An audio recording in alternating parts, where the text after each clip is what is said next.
Kung naa na kay asawa, bana, or partner, para ni sa imo ang sulat ni James Francis, usa ka negosyante nga naay asawa, naay anak, ug naay kabit. Ug mao ni ang sulod sa iyang sulat.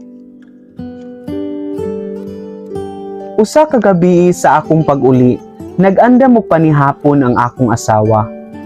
Niduol ko sa iya og gigunita ng iyang mga kamot ug niingon, na ako isulti nimo. Nilingkod siya og nagkaon nga malinawon, pero kita na kaayo nako sa iyang mga mata ang kasakit sa iyang gibati. Wala ko kabalo kung asa ko magsugod, pero kinahanglan nako isulti ang naa sa akong una-una. Gusto na ko makibuwag, hinay nako ni nga nasulti ug murag wala ra siya nasuko, ug nangutana dayon siya. Unsay rason? Naglisod kog tubag sa iyang pangutana ug akong gi-change topic dayon, pero diri na siya nasuko ug gilabay ang iyang kutsara ug giingnan ko. Di ka tinuod nga laki. Ana nga gabi wala na dayon mi nagkastorya, pero dungog kaayo nako ang iyang mga paghilak. Siguro sige siya guna-una kung unsay nahitabo sa among kaminyoon. Kaya ang tinuod, nawad-an ako og gana sa among pagkamagtiayon kung napulihan na siya sa akong kasing-kasing ni Liza. Wala naman jud nako siya gihigugma. Kaluoy na lang jud ang hinungdan nganong nagpabilin pa ko sa iya o sa akong anak. Tungod sa dakong konsensya nga akong nabati, nagbuhat kog divorce agreement nga naay nakasulat nga sa iya mapadulong kining balay, ang sakyanan ug ang 30% nga income sa akong mga negosyo. Iya kining gibasa pero gigisi ra dayon sa akong atubangan. Wala na jud na ako nailhan ng babae nga napulo ka tuig nag-antos o nagserbisyo sa ako isip usa ka asawa. Mas naluoy na ko niya karon, pero dili na nako mabawi akong mga nabuhian nga storya tungod kay tinuod nga gihigugma na kaayo nako si Liza. Nihilak og nisyagit akong asawa sa akong atubangan nga kusog kaayo sama sa akong gi-expect. Pero para nako, usara kini ka pamaagi para makapagawa siya sa iyang kasakit. Pagkasunod gabi, late nako nakauli ug naaptan nako siya nga nagsulat sa lamisa. Wala pa ko'y kaon pero nidiretso na kong tulog. Nakamata ko tunga-tunga sa gabi ug nakit-an nako akong asawa nga naa paghihapon sa lamisa nagsulat. Nibalik ko og tulog ug sa akong pagmata pagkaugma iyang gihatag sa ako ang iyang divorce agreement. Musugot na siya nga magbulag na mi, pero dapat human pa sa isa ka bulan. Ang iyang rason mabawra kaayo. Kay mag-exam daw ang among anak-anak nga bulan, ug dili siya gusto ma-distract ni. Ug okay ra kaayo sa ako ni nga mga kondisyon, ug wala siya gipangayo bisan unsa, pero naa siya gipabuhat. Gusto niya nga dumduman nako kung giunsa nako siya pag-arsa human sa among kasal padulong sa balay. O gusto niya nga sulod sa isa ka bulan before sa among pagbulag ako ning buhaton kada adlaw. Ang arsahon siya kada buntag pagawas sa balay. Paminaw na ako murag nabuang na siguro ang akong asawa. Pero para mahuman ni, nisugot ko ani tanan og akong gisultihan si Liza about aning divorce agreement nga gibuhat sa akong asawa. Nikatawa siya dako og ningon, nabuang na jud nang imong asawa. Bisag unsaon wa na siya mabuhat kung wa na gid kay gugma sa iya. Wala na mi body contact sa akong asawa sa dugay nga panahon sukad nga niabot si Liza.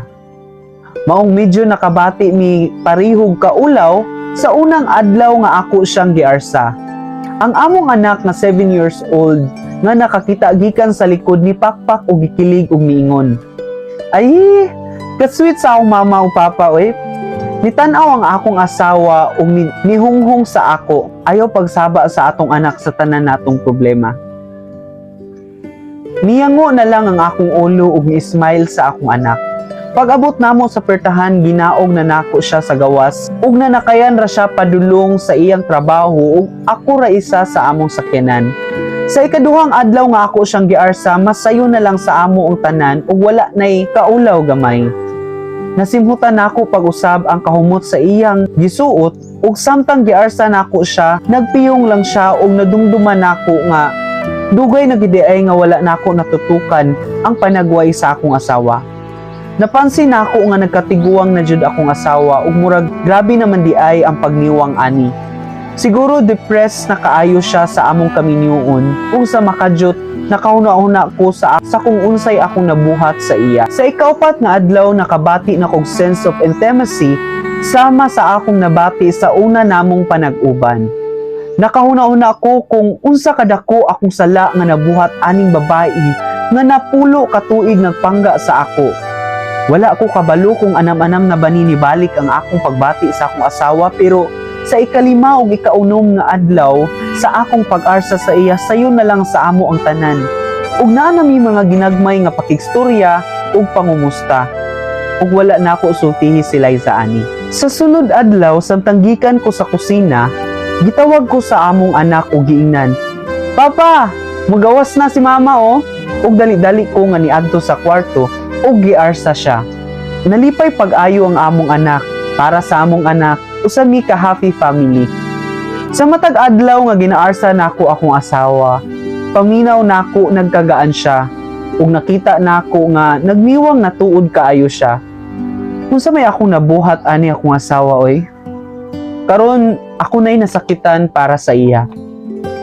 Sa last day sa akong pag-arsa sa iya before me mag-divorce, giarsa nako siya og gigakos nga murag bata og giingnan. Wala ko kabantay nga ang atong kaminyuon kulang lang di ay sa intimacy.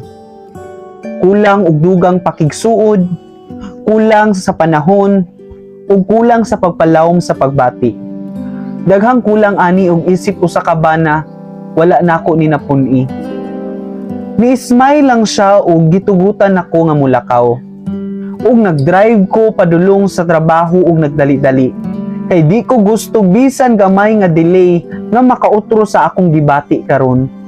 Giistorya nako si Liza ug ako siyang giingnan. Dili na ko makigbuwag sa akong asawa. Kita na ang dapat magbuwag.